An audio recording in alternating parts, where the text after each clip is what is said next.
आज की इस क्लास में मैं जोगेंद्र कुमार आप सभी का स्वागत करता हूं। आइए देखिए प्रश्नावली 8.3 का प्रश्न नंबर 1। क्रय विक्रय के निम्न सौदों में हानि या लाभ ज्ञात कीजिए। प्रत्येक दशा में प्रतिशत हानि या प्रतिशत लाभ भी ज्ञात कीजिए। देखिए ए में दिया है बगीचे में काम आने वाली कैंची 250 रुपये में खरीदी गई तथा 325 रुपये में बेची गई। तो ये इस प्रकार के सौदे हुए हैं। इन सौदों में हमें क्या ज्ञात करना है? लाभ और हानि ज्ञात करनी है। अब सबसे पहले हमें लाभ और हानि को ही समझना होगा। आइए इसे एक उदाहरण के द्वारा समझते हैं। अब ये देखिए, मान लो ये दुकानदार है। कौन है? दुकानदार। अब ये कह रहा है कि मैंने कोई सामान है इसे 600 रुपये में खरीदा। क्या कह रहा है दुकानदार हमें? कि मैंने इसे 600 रुपये में खरीदा। तो ये सामान यहाँ से इसकी दुकान में आ गया सामान।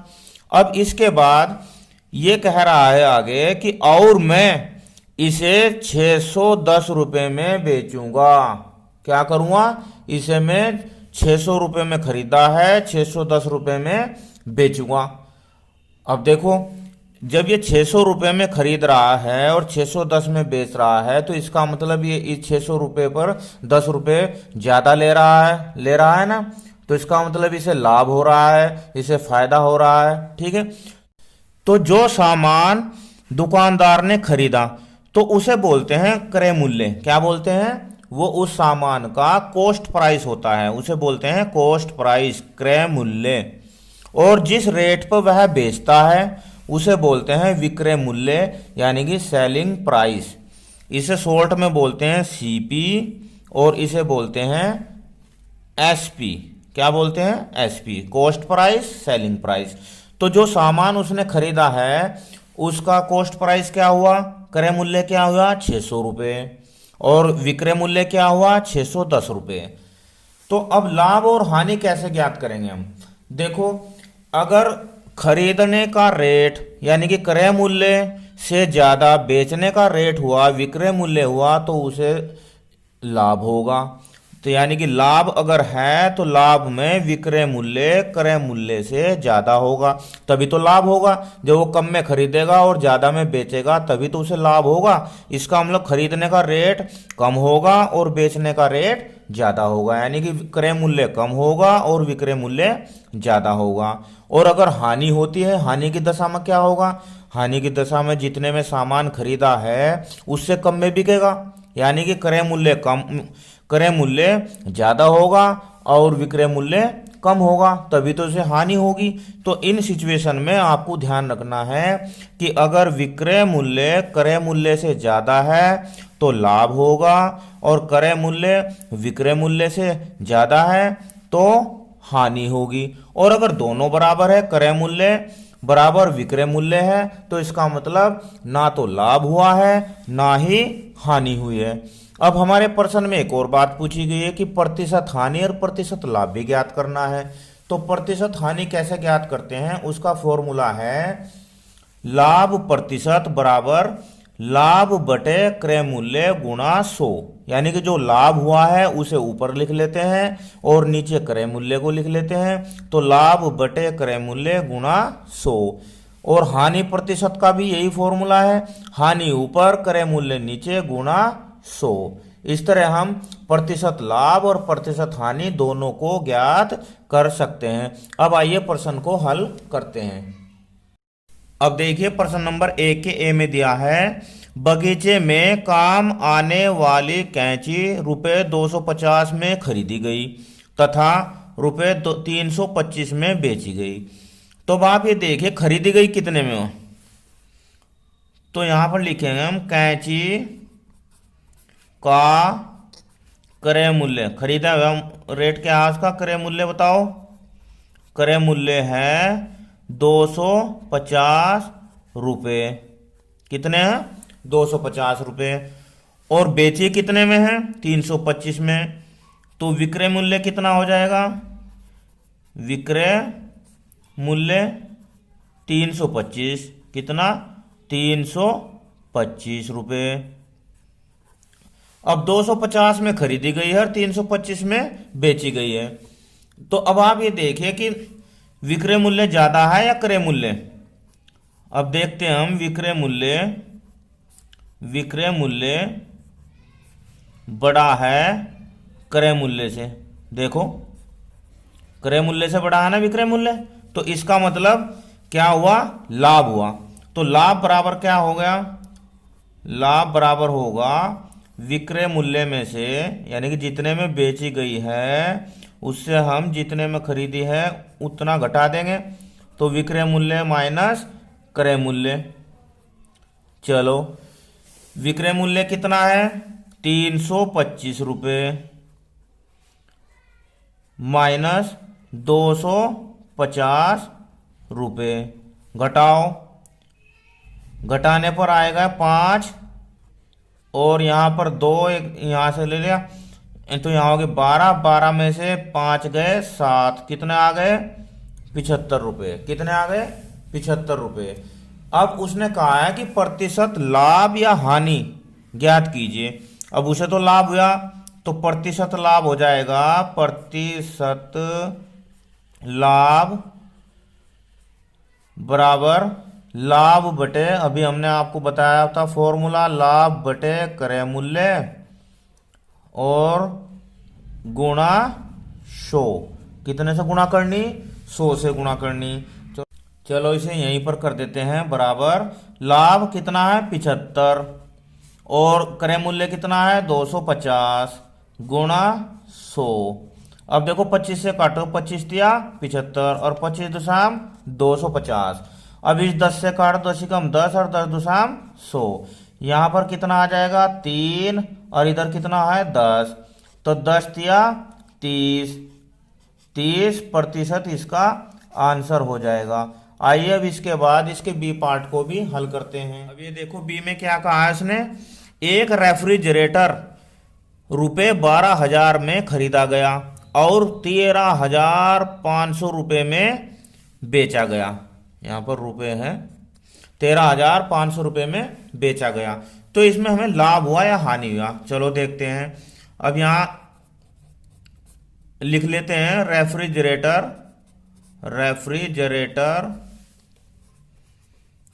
का क्रय मूल्य, क्रय मूल्य कितना है बच्चों बताओ, क्रय मूल्य है 12,000, कितना 12,000 रुपये। और विक्रय मूल्य बेचा कितने में है, विक्रय मूल्य बेचा कितने में है 13,500 रुपये। अब अगर हम देखते हैं क्रय मूल्य ज़्यादा है या विक्रय मूल्य, देखो यहाँ पर विक्रय मूल्य ज़्यादा है, क्या है विक्रय मूल्य बड़ा है क्रय मूल्य से, क्योंकि 13,500 ज़्यादा होता है 12,000 से। इसका मतलब क्या हुआ, लाभ हुआ, क्या हुआ, लाभ हुआ। अब लाभ कितना हुआ, लाभ निकाल लेते हैं। लाभ बराबर विक्रय बेचे गए रेट में से विक्रय मूल्य में से क्या घटाएंगे हम, क्रय मूल्य, क्रय मूल्य घटा देते हैं।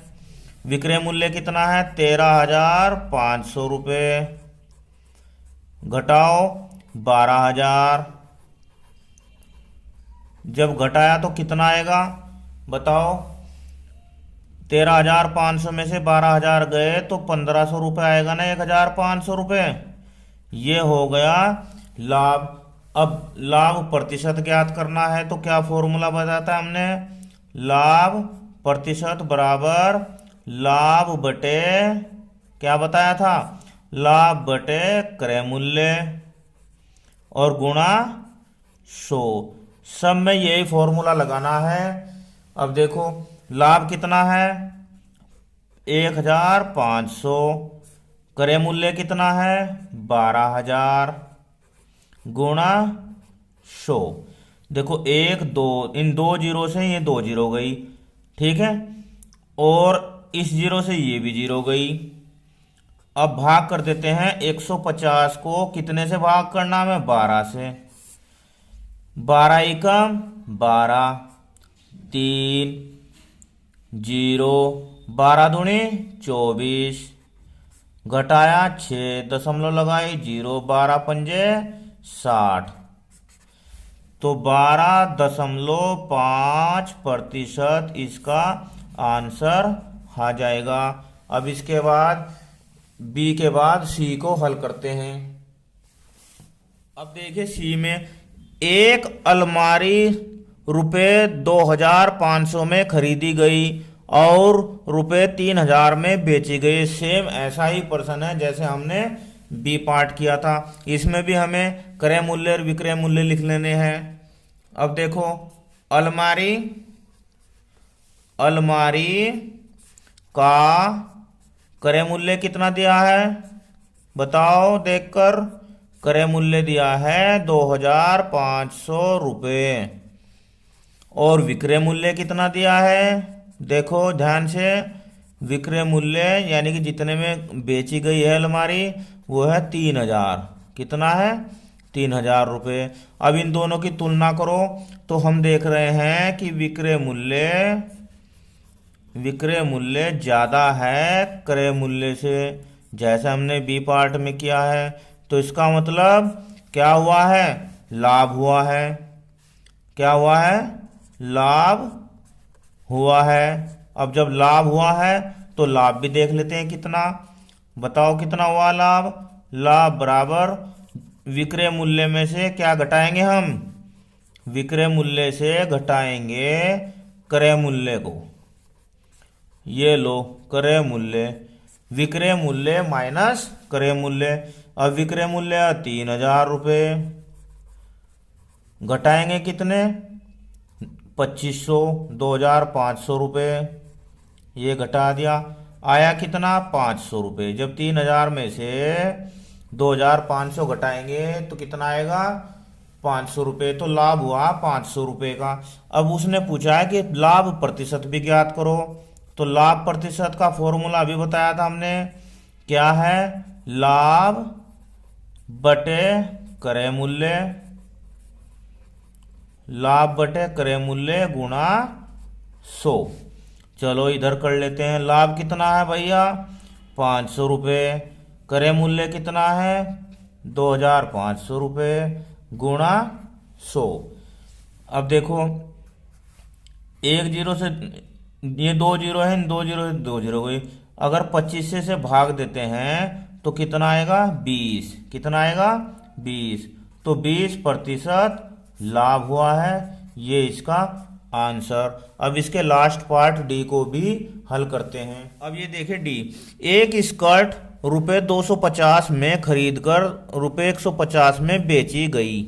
स्कर्ट एक लड़कियों का पहनावा होता है, पहनने का कपड़ा होता है। तो क्या है, इसमें भी हम ऐसे ही लिखेंगे, स्कर्ट का क्रय मूल्य, स्कर्ट का क्रय मूल्य बताओ कितने में खरीदी गई?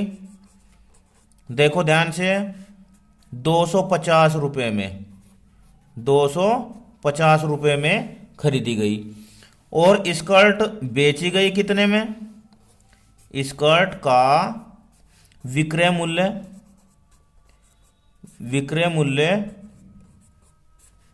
150 रुपये।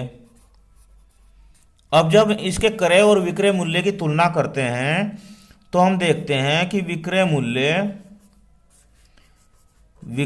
दोनों में कौन सा बड़ा है? क्रय मूल्य बड़ा है, विक्रय मूल्य? देखो क्रय मूल्य बड़ा है तो इसलिए विक्रय मूल्य आपका छोटा हो जाएगा क्रय मूल्य से। क्या हो जाएगा? छोटा हो जाएगा, क्योंकि क्रय मूल्य 250 है और विक्रय मूल्य 150 है। तो जब क्रय मूल्य ज़्यादा है तो इसका मतलब हानि हुई है। क्या हुई है? हानि हुई है। तो यहाँ लिखेंगे हानि हुई।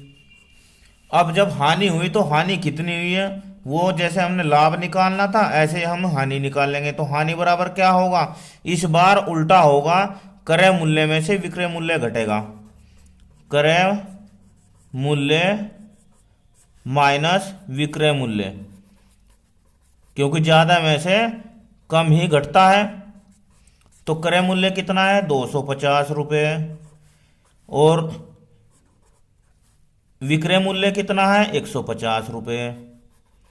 जब घटाया तो कितना आया 100 रुपये। कितना आया 100 रुपये। अब जब 100 रुपये की हानि हुई है, अब हमें निकालना हानि प्रतिशत भी। तो वही फॉर्मूला है जैसे लाभ का था, हानि प्रतिशत बराबर हानि बटे क्रय मूल्य गुणा 100। कितना गुणा 100। चलो हानि कितनी हुई है 100 रुपये की, और क्रय मूल्य कितना है 250 रुपये, और गुणा करना है 100।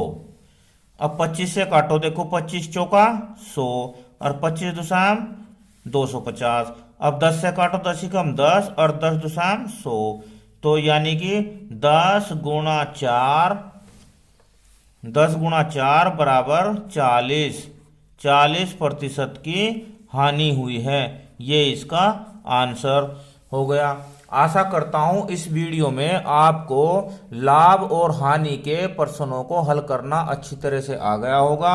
वीडियो कैसी लगी मुझे कमेंट में जरूर बताना। धन्यवाद। आपका दिन शुभ हो।